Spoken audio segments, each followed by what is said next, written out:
أعوذ بالله من الشيطان الرجيم. بسم الله الرحمن الرحيم. فلا تطع الكافرين وجاهدهم به جهادا كبيرا. صدق الله العظيم. സൂറ അൽ ഫുർഖാൻ 52. ഫലാ തുതി', അതിനാൽ താങ്കൾ അനുസരിക്കരുത് അല്ലെങ്കിൽ വഴങ്ങരുത്, അൽ കാഫിരീന, നിഷേധികൾക്ക് അല്ലെങ്കിൽ ഈ നിഷേധികൾക്ക്, വജാഹിദുഹും, താങ്കൾ അവരോട് ജിഹാദ് ചെയ്യുക, ബിഹി, ഇതുകൊണ്ട്, ജിഹാദൻ കബീറ, വലിയ ജിഹാദ്. കഴിഞ്ഞ ആയത്തിൽ നാം ഉദ്ദേശിച്ചിരുന്നുവെങ്കിൽ എല്ലാ നാട്ടിലേക്കും ഒരു മുന്നറിയിപ്പുകാരനെ നിയോഗിക്കുമായിരുന്നു എന്ന് നിഷേധാർത്ഥത്തിൽ പറഞ്ഞല്ലോ. മഴ പെയ്ത് വെള്ളം എല്ലായിടത്തും എത്തുന്നത് പോലെ റസൂലിൻ്റെ സന്ദേശം നാടാകെ ഒരിടത്തു നിന്ന് പരക്കുകയാണ്. അല്ലാതെ എല്ലാ നാട്ടിലും റസൂലിനെ അയക്കുകയല്ല ചെയ്യുക എന്ന് സൂചിപ്പിച്ചുകൊണ്ടാണ് അത് പറഞ്ഞത്. എതിരാളികൾ അവരോട് എന്തുകൊണ്ടാണ് മലക്ക് സംസാരിക്കാത്തത് എന്ന് ചോദിക്കുന്നതിനെക്കുറിച്ച് പറഞ്ഞു. ഇങ്ങനെ പല വാദങ്ങളും അവർക്കുണ്ടായിരുന്നു. അതൊക്കെ ഇത് ബോധ്യം വരാത്തത് കൊണ്ട് പറയുകയല്ല, പകരം സത്യത്തിൻ്റെ ശബ്ദത്തെ തടുത്തു നിർത്തുവാൻ വേണ്ടി ഉള്ള ന്യായങ്ങൾ ചമക്കുകയായിരുന്നു അതൊക്കെ. അതുകൊണ്ട് തന്നെ അവരുടെ തടസ്സവാദങ്ങൾക്കൊന്നും വഴങ്ങിക്കൊടുക്കരുത് എന്ന് നബി സല്ലല്ലാഹു അലൈഹി വസല്ലമയെ പ്രത്യേകമായി ഉപദേശിക്കുകയാണ് ഫലാ തുതിഇൽ കാഫിരീൻ എന്ന് പറയുന്നത്. പിന്നെ എന്താണ് ചെയ്യേണ്ടത്? വജാഹിദുഹും, അവരോട് ജിഹാദ് ചെയ്യുക, ബിഹി, ഇതുകൊണ്ട്. അവർ അംഗീകരിക്കാൻ കൂട്ടാക്കാത്ത, എന്തുകൊണ്ടാണ് ഇത് ഒറ്റയടിക്ക് ഇറങ്ങാത്തത് എന്നും എന്തുകൊണ്ടാണ് മലക്ക് ഞങ്ങളോട് പറയാത്തത് എന്നും ഒക്കെ ആക്ഷേപിക്കുന്ന ഈ ഖുർആൻ കൊണ്ട് തന്നെ അവരോട് വലിയ ജിഹാദ് നടത്തുക. വളരെ പ്രധാനപ്പെട്ട രണ്ട് കാര്യങ്ങൾ ഈ ആയത്ത് നമുക്ക് തുറന്നു തരുന്നുണ്ട്. അതിലൊന്ന് ജിഹാദിനെ കുറിച്ചാണ്. ജിഹാദ് എന്താണ് എന്ന് ഈ ആയത്ത് വളരെ നന്നായി വ്യക്തമാക്കുന്നുണ്ട്. രണ്ടാമത്തേത് പരിശുദ്ധ ഖുർആൻ ജിഹാദിൻ്റെ ഒരു ആയുധമാണ് എന്ന് അത് വ്യക്തമാക്കുന്നുണ്ട്. ജിഹാദ് എന്നത് പൊതുവെ വലിയ തെറ്റിദ്ധാരണ ഉണ്ടാക്കുന്ന പദമാണ്. യുദ്ധം എന്ന അർത്ഥത്തിലാണ് അതിനെ എടുക്കാറുള്ളത്.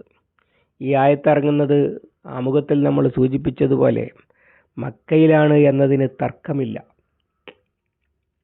നബി സല്ലല്ലാഹു അലൈഹി വസല്ലമയുടെ മക്ക ജീവിതകാലത്താണ്.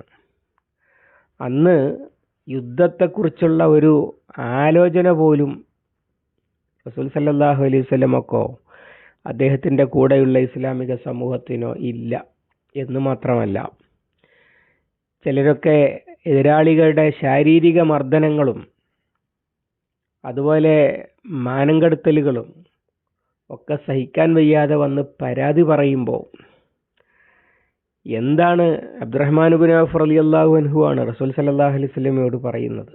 മുശ്രിക്കായിരുന്ന കാലത്ത് ഇത്തിരി അന്തസ്സുണ്ടായിരുന്നു, ഇപ്പോൾ പറ്റേ അന്തസ്സില്ലാത്തവരായി മാനം കെട്ടവരായി തീർന്നല്ലോ എന്ന്. എന്താണ് അബ്ദുറഹിമാൻ പറഞ്ഞു വരുന്നത്? അള്ളാഹു വിട്ടുവീഴ്ച ചെയ്യണമെന്ന് പറഞ്ഞ ഒരു ജനതയോട് യുദ്ധം ചെയ്യണമെന്നാണോ എന്ന് ചോദിക്കുന്നത് ഹദീസിൽ കാണാൻ കഴിയും. അതുപോലെ വേറെയും സന്ദർഭങ്ങളുണ്ട്. സൂറത്തു നിസായിൽ അല്ലാഹു തആല സൂചിപ്പിക്കുന്നുണ്ട്, അലം തറ ഇലല്ലദീന ഖീല ലഹും കുഫു ഐദിയക്കും, കൈയടക്കി വെക്കണമെന്ന് പറഞ്ഞ ഒരു കൂട്ടരെ കണ്ടില്ലേ എന്ന്. മദീനയിൽ വെച്ചാണ് അത് പറഞ്ഞത്, പക്ഷേ അതിൽ പറഞ്ഞ കാര്യം നടന്നത് മക്കയിൽ വെച്ചാണ്.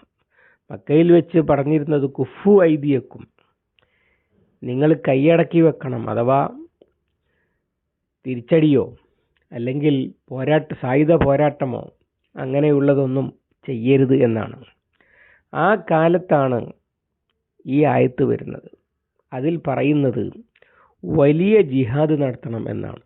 അപ്പോൾ യുദ്ധം പാടില്ല, എന്നാലോ ജിഹാദ് വലിയ യുദ്ധമാകുകയും വലിയ ജിഹാദ് ആയി നടത്തുകയും വേണം. യുദ്ധം പാടില്ലെങ്കിലും ജിഹാദ്, അതാണ് യുദ്ധവും ജിഹാദും തമ്മിലുള്ള വ്യത്യാസങ്ങൾ നമുക്ക് മനസ്സിലാക്കാൻ കഴിയും. നബി സല്ലല്ലാഹു അലൈഹി വസല്ലമയുടെ ജീവിതത്തിൽ യുദ്ധം അദ്ദേഹം തന്നെ പറയുന്നുണ്ട്, വൽ ജിഹാദു മാലിൻ മുൻദു ബഅസനില്ല, ഞാൻ നിയോഗിക്കപ്പെട്ട അന്ന് തുടങ്ങിയതാണ് ജിഹാദ്. അഥവാ ഹിറാ ഗുഹയിൽ നിന്ന് തുടങ്ങി ജിഹാദ്. യുദ്ധം തുടങ്ങുന്നത് ഹിജ്റയ്ക്ക് ശേഷം 15-ാമത്തെ കൊല്ലത്തിൽ, നബുവത്തിന്റെ 15-ാമത്തെ കൊല്ലത്തിൽ ബദറിൽ വെച്ചാണ്. മക്കാകാലത്ത് യുദ്ധത്തിന് അനുമതി ഉണ്ടായിരുന്നില്ല. മദീനയിൽ എത്തിയ ശേഷമാണ് സൂറത്തുൽ ഹജ്ജിൽ നമ്മൾ പഠിച്ച ഉദിനലില്ലദീന യുഖാത്തലൂന ബിഅന്നഹും ദുലിമു എന്ന ആയത്ത് വരുന്നത്. പക്ഷേ ജിഹാദ് മക്കാകാലത്ത് നിർബന്ധമായി കൽപ്പിക്കുന്നുണ്ട് ഈ ആയത്തിൽ. പിന്നെയും ഉണ്ട് ഒരുപാട് വ്യത്യാസങ്ങൾ. യുദ്ധം ഹറാമായ മാസങ്ങളുണ്ട്, എന്നാൽ ജിഹാദ് നിർബന്ധമല്ലാത്ത ഒരു കാലവുമില്ല. അതൊക്കെയാണ് വ്യത്യാസം. അപ്പോൾ പിന്നെ യുദ്ധവും ജിഹാദും തമ്മിലുള്ള ബന്ധം എന്താണ്? ജിഹാദിലെ ഒരു ഇനമാണ് യുദ്ധം അല്ലെങ്കിൽ ഖിത്താൽ, ഹർബ് എന്നൊക്കെ പറയുന്നത്. സായുധ പോരാട്ടം, ചികിത്സയിൽ ഓപ്പറേഷനും അവയവം മുറിച്ചു മാറ്റലും ഒക്കെ ഉള്ളതുപോലെ ചികിത്സ എന്ന് പറഞ്ഞാൽ ഓപ്പറേഷൻ അല്ലല്ലോ. അതിൽ കൗൺസിലിംഗ് ഉണ്ട്, അതുപോലെ മരുന്ന് കഴിക്കലുണ്ട്, ഇഞ്ചക്ഷനുണ്ട്, ഇങ്ങനെയുള്ള പലജാതി ഐറ്റങ്ങളുണ്ട്. അവസാനം അതൊന്നും ഫലിക്കാതെ വരുമ്പോഴാണ് ഓപ്പറേഷൻ ചെയ്തിട്ടും ശരിയാവാതിരിക്കുമ്പോഴാണ് മുറിച്ചുമാറ്റൽ ഒക്കെ വരിക. എന്നതുപോലെ ജിഹാദിൻ്റെ ഒരു ഇനം യുദ്ധവുമാണ്. പക്ഷെ എപ്പോഴും അതല്ല. എന്ന് മാത്രമല്ല, ജിഹാദ് സ്വന്തം നിലയിൽ തന്നെ വ്യക്തി മുതൽ മുജാഹദത്തുൻ നഫ്സ്, സ്വന്തത്തെ നന്നാക്കിയെടുക്കുക മുതൽ ആരംഭിക്കുന്നതാണ് ജിഹാദ് എന്ന് പറയുന്നത്. യുദ്ധം ശത്രു അനിവാര്യമാക്കുമ്പോൾ മാത്രമുണ്ടാകുന്നതാണ്. ശത്രുവിന് യുദ്ധം വേണ്ടെങ്കിൽ ഇസ്ലാമിന് യുദ്ധം വേണ്ടതില്ല. അബൂജഹലും സൈന്യവും വന്നില്ലായിരുന്നുവെങ്കിൽ ബദറില്ല. ബദറിന് പകരം വീട്ടാൻ അബൂ സുഫിയാൻ സൈന്യവുമായി വന്നില്ലായിരുന്നുവെങ്കിൽ ഉഹദ് ഇല്ല. ഇങ്ങനെ ഓരോന്നും അവരുണ്ടാക്കുമ്പോഴാണ്. ഇസ്ലാമിന് പ്രചരണ സ്വാതന്ത്ര്യം അനുവദിച്ചിരിക്കുന്നു എന്ന് മുഖൗക്കിസ് പറഞ്ഞതുപോലെ റോമക്കാരും പേർഷ്യക്കാരും പറഞ്ഞിരുന്നെങ്കിൽ ഇർമൂക്കും ഖാദിസിയയും ഇല്ല. ഇങ്ങനെ ശത്രു യുദ്ധം അനിവാര്യമാക്കുമ്പോഴേ യുദ്ധമുണ്ടാകുകയുള്ളൂ. എന്നാൽ ജിഹാദ് ആരോടുമല്ലെങ്കിൽ സ്വന്തത്തോടും ചെയ്തുകൊണ്ടിരിക്കും. സ്വന്തത്തിനെ, അതുപോലെ കുടുംബത്തെ, സമൂഹത്തെ, രാജ്യത്തെ, ലോകത്തെ. തെക്കൂന കലിമത്തുല്ലാഹി അലുല്യ, അള്ളാഹുവിൻ്റെ വചനം അത്യുന്നതമാകുന്നതിന്, അഥവാ അള്ളാഹു പറഞ്ഞതുപോലെ ആക്കിയെടുക്കുന്നതിനുള്ള മുഴുവൻ ചിന്തയും വാക്കും പ്രവൃത്തിയും അടങ്ങിയതാണ് ജിഹാദ് എന്ന് പറയുന്നത്. ഖുർആൻ തന്നെ മുനാഫിക്കുകളോട് വജാഹിദിൽ കുഫാറ വൽ മുനാഫിഖീന വഗലുദു അലൈഹിം, നിഷേധികളോടും മുനാഫിക്കുകളോടും ജിഹാദ് ചെയ്യുക. എന്താ ചെയ്യേണ്ടത്? അവരോട് കർക്കശ നിലപാട് സ്വീകരിക്കുക. അങ്ങനെ ആഭ്യന്തരമായ ജിഹാദ് വരെ പറയുന്നുണ്ട് പരിശുദ്ധ ഖുർആൻ. അതൊക്കെ വളരെ സുതരാം വ്യക്തമാക്കുന്ന ആയത്താണിത്.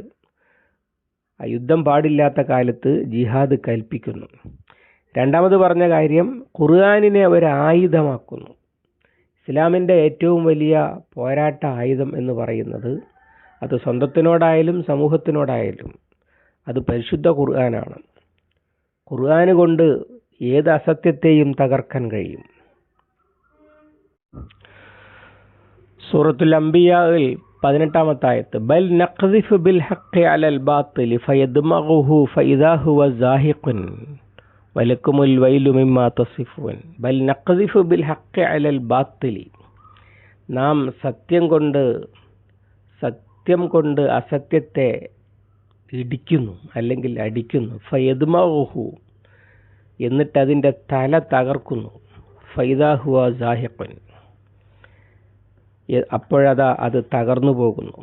അങ്ങനെ ഭൂലോകത്തുള്ള സകല ബാത്തിലിനെയും തകർക്കാൻ മാത്രം കരുത്തുറ്റൊരായുധമായിട്ടാണ് അല്ലാഹു തആല പരിശുദ്ധ ഖുർആനിനെയും സത്യത്തെയും അവതരിപ്പിക്കുന്നത്. അഥവാ അസത്യം നിലനിൽക്കുന്നത് എങ്ങനെയാണ്? അസത്യത്തിൻ്റെ ആളുകൾ അതിൽ വിശ്വസിക്കുമ്പോഴാണ് അവരുടെ ആയുധമൊക്കെ അസത്യത്തിൻ്റെ ആയുധമാകുന്നത്. അവരുടെ സംവിധാനങ്ങളും സാങ്കേതിക വിദ്യയും ഒക്കെ അസത്യത്തിൻ്റെതാകുന്നത്. അവർ സത്യം മനസ്സിലാക്കുന്നതോടുകൂടി അവരുടെ കോപ്പും താപ്പും സംവിധാനങ്ങളും മുഴുവൻ സത്യത്തിൻ്റെതായി മാറുകയാണ് ചെയ്യുന്നത്. തിയോഡർ ജോർജ് എന്ന് പറയുന്ന റോമൻ സൈന്യാധിപൻ ഇസ്ലാം സ്വീകരിക്കുന്നത് ഖാലിദ് ബിൻ വലീദിനോട് റിങ്ങിൽ വെച്ച് ദ്വന്ദ്വയുദ്ധത്തിനിടയിൽ നടത്തിയ സംഭാഷണത്തിൽ യുദ്ധത്തിൻ്റെ തുടക്കത്തിലാണ്. ഇത്രയേ ഉള്ളൂ അസത്യത്തിൻ്റെ ശക്തി എന്ന് പറയുന്നത്. അസത്യത്തിന് വേണ്ടി കൊല്ലാനും ചാകാനും നടക്കുന്ന ആളുകൾ അവരൊന്ന് ആലോചിക്കാൻ തയ്യാറായാൽ അത് തകർന്നു വീഴും. അതുകൊണ്ട് തന്നെ ഏറ്റവും വലിയ ആയുധം യുദ്ധത്തിലുപയോഗിക്കുന്ന ആയുധങ്ങളല്ല, പകരം മനസ്സുകളെ മാറ്റുന്ന പരിശുദ്ധ ഖുർആനാകുന്ന ആയുധമാണ്. അതുകൊണ്ടുള്ള ജിഹാദാണ്, വലിയ ജിഹാദ് ചെയ്യണം എന്നിവിടെ അല്ലാഹു തആല പറയുന്നത്. വളരെ അധികം ശ്രദ്ധാപൂർവം നമ്മൾ പഠിച്ചു വെക്കേണ്ട ഒരായത്താണ്. ജിഹാദ് ഇല്ലാതിരിക്കാൻ പറ്റുകയില്ല. അതേസമയത്ത് ജിഹാദിൻ്റെ ആയുധം പരിശുദ്ധ ഖുർആനാണ് എന്ന് ഈ ആയത്ത് നമുക്ക് മനസ്സിലാക്കി തരുന്നുണ്ട്. ഇവിടെ ഇത് പറയുന്നത് ഇസ്ലാമിനെതിരെ നബി സല്ലല്ലാഹു അലൈഹി വസല്ലമക്കും പരിശുദ്ധ ഖുർആനിനുമെതിരെ നിഷേധികൾ ഉയർത്തിവിടുന്ന ആക്ഷേപങ്ങളും അതുപോലെ തെറ്റായ ചിന്താഗതികളും അതിനെയൊക്കെ വകഞ്ഞു മാറ്റാൻ, അതിനെയൊക്കെ തകർത്ത് കളയാൻ മാത്രം കരുത്തുറ്റതാണ് പരിശുദ്ധ ഖുർആൻ. അതുകൊണ്ട് അതൊക്കെ നേരിടേണ്ടത് ഖുർആൻ കൊണ്ടാണ് എന്ന് പറയാൻ വേണ്ടിയാണ് ഇവിടെ ഇത് പറഞ്ഞത്. അല്ലാഹു സുബ്ഹാനഹു വ തആല പരിശുദ്ധ ഖുർആൻ നന്നായി പഠിക്കുവാനും ഏത് അസത്യത്തെയും അതുകൊണ്ട് നേരിടുവാനുമുള്ള കരുത്ത് നമുക്ക് നൽകി അനുഗ്രഹിക്കുമാറാവട്ടെ. അല്ലാഹുമ്മ അല്ലിംനാ മാ യൻഫഉനാ വൻഫഅനാ ബിമാ അല്ലംതനാ റബ്ബനാ സിദ്നാ ഇൽമൻ വഫഹ്മൻ വദിഖ്ഖത്തൻ വനദറാ. അല്ലാഹുമ്മ ഇജ്അലിൽ ഖുർആന റബീഅ ഖുലൂബിനാ വനൂറ സുദൂരിനാ വജലാഅ ഹുസ്നിനാ وذهاب همنا وغمنا ربنا آتنا ما وعدتنا على رسلك ولا تخزنا يوم القيامة إنك لا تخلف الميعاد. ربنا تقبل منا إنك أنت السميع العليم وتب علينا إنك أنت التواب الرحيم واغفر لنا يا غافر المذنبين. وصلى الله على محمد وعلى آله وصحبه وسلم والحمد لله رب العالمين.